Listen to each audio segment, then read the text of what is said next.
A7 न्यूजमध्ये आपले स्वागत। उद्धव बाळासाहेब ठाकरे गटाचे शिवसेना उपनेते तथा जिल्हा संपर्क प्रमुख बबनराव थोरात 2 दिवसीय हिंगोली जिल्ह्यात दौऱ्यावर आले असता त्यांच्या उपस्थितीत चिंतन बैठक येथे घेण्यात आली।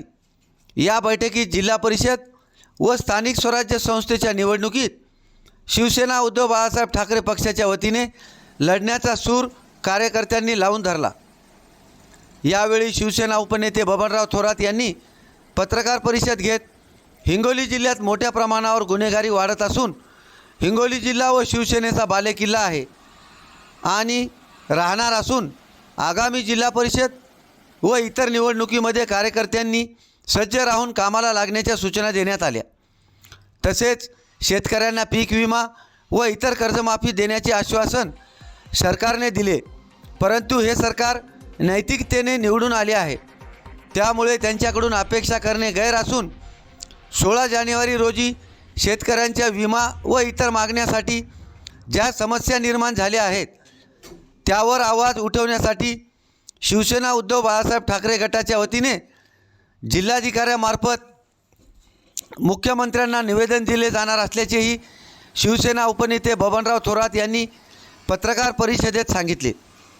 तसेच ते पुढे म्हणाले की हिंगोली जिल्ह्याची वाटचाल ही बीडच्या दिशेने चालत आहे, याचा बिमोड करण्यासाठी मुख्यमंत्र्यांनी या जिल्ह्याकडे लक्ष द्यावे असेही थोरात यांनी सांगितले।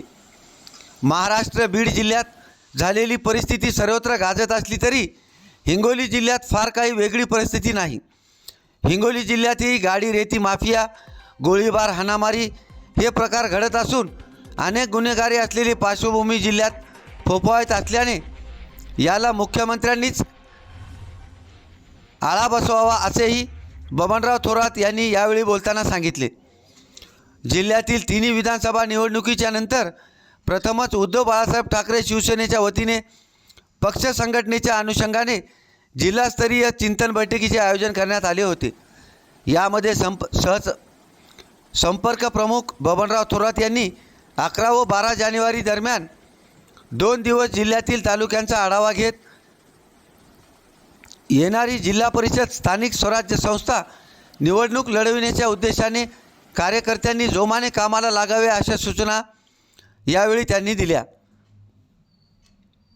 यावेळी पत्रकार परिषदेला जिल्हाप्रमुख अजय उर्फ गोपू पाटील, माजी खासदार शिवाजी माने, माजी आमदार डॉक्टर संतोष टारफे, राजेश पाटील गोरेगावकर, विनायक भिसे, गणेश शिंदे, सुनील काळे, उद्धवराव गायकवाड, परमेश्वर मांडगे, वसीम देशमुख, तानाजी कदम आदींची उपस्थिती होती।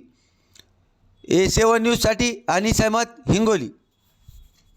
पूर्ण जनतेचा आणि कळमनुरी मतदारसंघाचा कौल हा महाविकास आघाडीच्या बाजूनं होता आणि कळमनुरीची सीट ही 100% महाविकास आघाडीच्या खात्यात जाणार अशी परिस्थिती होती।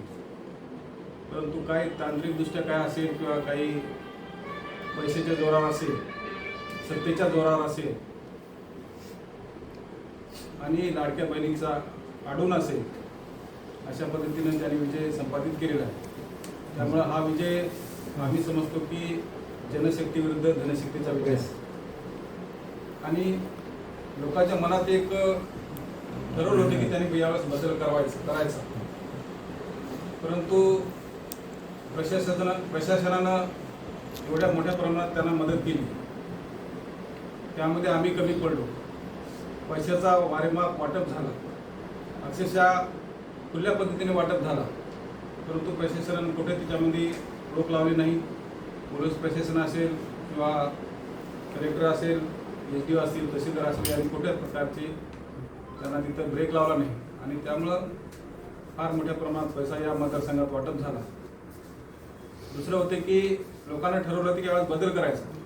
बदल कशासाठी करायचा तर या मतदारसंघामध्ये जे अवैध धंदे वाढले होते, वाळूची जी तस्करी वाढली होती, मटका गुटखा जोऱ्यात चालला होता, हे कुठंतरी लोकांना रोखायचं होतं आणि या माध्यमातून पूर्ण कळमनुरी मतदारसंघामध्ये असेल किंवा हिंगोली जिल्ह्यामध्ये असेल जी गुन्हेगारी वाढली होती ती गुन्हेगारी कुठंतरी आटोक्यात यावी हा उद्देश सर्व जनतेचा होता। परंतु आज ते सत्तेच्या जोरावर किंवा पैशाच्या जोरावर किंवा EVM मशीनच्या जोरावर ते निवडून आले आणि त्यामुळं आता कळमनुरीची परिस्थिती आणखीन बिकट आणि वाईट होण्याची परिस्थितीकडे चाललेली आहे. आजही 100-100, 150-150 वाळूचे ट्रॅक्टर असतील, मोठ्या प्रमाणात अवैध धंदे असतील, म्हणजे मागच्या 5 वर्षाचे कार्यकाळ होते का त्याच्यापेक्षा दुप्पट आणखी अवैध धंदे या मतदारसंघात वाढत आहे. आणि खून असतील, गोळीबार असेल, त्याचप्रमाणे आमच्या काही कार्यकर्त्यांना मोका लावण्याचे विषय असतील, काहींना तडीपार करण्याचे विषय असतील, काहींना धमक्या देण्याचे विषय असतील, काही लोकांच्या तक्रारी करण्याच्या असतील, प्रशासकीय तक्रारी करण्याचे विषय असतील, हे दिवसेंदिवस वाढत आहे. आणि म्हणून आम्हाला असं वाटते की येणाऱ्या काळामध्ये हिंगोली जिल्हा हा मिनी बीड होऊ शकतो. आणि त्यामुळं आपले जे मुख्यमंत्री आहेत ज्यांच्याकडे गृह खाते आहे त्यांना आमची विनंती आहे की त्यांचं आता बीडकडे तर लक्ष असेलच, परंतु आता हिंगोलीकडे सुद्धा त्यांनी लक्ष दिलं पाहिजे. कारण गुन्हेगारी ही आता बीडच्या बरोबरीला पोहोचण्याची यामध्ये आलेली आहे.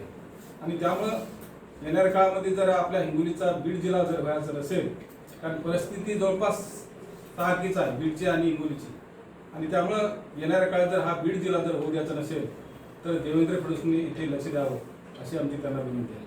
आता का म्हणून गप्प बसलेत हे फडणवीस साहेब? का म्हणून त्या आरोपींना अटक करत नाहीत? का म्हणून त्यांना मोका लावत नाहीत? का त्यांच्यावरती पुरावे सापडले नाहीत? का त्यांच्या विरोधात गुन्हे नोंद नाही?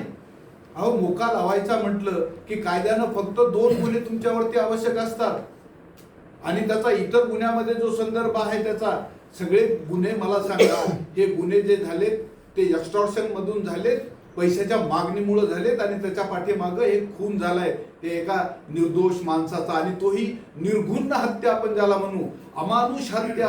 अशा प्रकारची हत्या ही पहिल्यांदा या महाराष्ट्रामध्ये घडली. ह्याची चीड आता लोकांमध्ये आलेली आहे. आणि दुर्दैवानं आमचा हा मुख्यमंत्री सांगतोय की तो हतबल झालाय, तो काहीच करू शकत नाही. का करू शकत नाही? काय सरकार वाचवण्यासाठी फक्त? अहो, का म्हणून हे योगी सारखे पावलं उचलत नाही? यांचा तिथला आमदार सांगतोय सुरेश धस की सगळे वीट धंदे हे बसलेत ते तुमच्या गायरांच्या जमिनीवर. मग का म्हणून तुम्ही बुलडोजर पुरवित ना तिथं? का मागं पुढं पाहते भाजपा? इतर ठिकाणी तुम्ही मुसलमानांची घरं दिसलं की बुलडोजर फिरवता आणि इथं तुम्हाला काय आलंय आता? दिसत नाही का हे भाजपच्या सरकारला किंवा देवेंद्र फडणवीसला? आपल्या चेले चपाट्यांना वाचवण्यासाठी तुम्हाला सांगतो, आज तर फक्त एकच धनंजय मुंडे आणि कराड जन्माला आहे. अहो, या 5 वर्षात अशा पद्धतीने हे सरकार वागलं ना तर प्रत्येक ठिकाणी लाखो धनंजय मुंडे आणि तुमचे कराड जन्माला येतील अशी अवस्था ही महाराष्ट्राची झालेली आहे. आणि म्हणून त्यासाठी आम्ही ठरवलंय की याच्या विरोधात शिवसेनेनं आवाज उठवला पाहिजे. एक पक्ष म्हणून आम्ही याच्या विरोधात आवाज उठवणार आहोत आणि ह्याच्या विरोधात सरकारला जागे केल्याशिवाय आता पर्याय नाही. आम्ही रस्त्यावर उतरल्याशिवाय राहणार नाही. आणि म्हणून आम्ही त्याचं पहिलं पाऊल हे 16 तारखेला मान्य जिल्हाधिकाऱ्यांना एक निवेदन देणार आहोत. आणि त्यामधनं जे काही आरोपी आहेत त्यांच्यावर कायदेशीर कारवाई झालीच झाली पाहिजे, परंतु त्यांना मोका लागला पाहिजे. आणि जे कुणी या संदर्भात आहेत, ती मग अधिकारी असोत का नेते असोत का मंत्री असोत का कुणी का असना, ह्यांना थोडा काळ तरी त्याच्यापासून बाहेर ठेवल्याशिवाय निपक्षपातीपणे तिथली चौकशी होऊ शकत नाही. हीच धारणा आज महाराष्ट्रातल्या प्रत्येक नागरिकाची झालेली आहे. आणि त्यासाठी आम्ही हे आता रस्त्यावर उतरणार आहोत. हे तुम्हाला माझ्या माध्यमात तुमच्या माध्यमातून शिवसेनेला आम्हाला सांगायचंय. आणि एवढ्यासाठी आता जय पराजय चालत असते. मला सांगा, अहो हे आता निवडून ताजा घडामोडी पाहण्यासाठी आमच्या चॅनलला सबस्क्राईब करा, लाईक करा, शेअर करा आणि बेल आयकॉनला प्रेस करा.